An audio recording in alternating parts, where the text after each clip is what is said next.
प्रिय भाई और भौणी माने समस्तों को नमस्कार।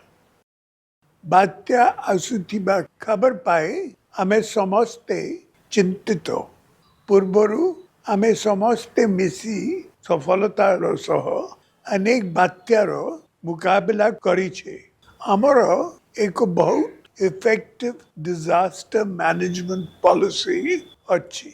तेणु आपण मानू मोर अनुरोध बात्या पाई आपण माने भय करंतु नाही। सजाग रहंतु। जीवन अमूल्य। निरापद रहंतु। बात्या मुकाबला रे एडमिनिस्ट्रेशन को पूरा सहयोग दियंतु।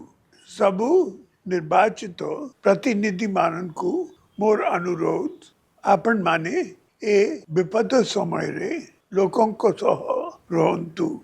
लोकों को साहाय्य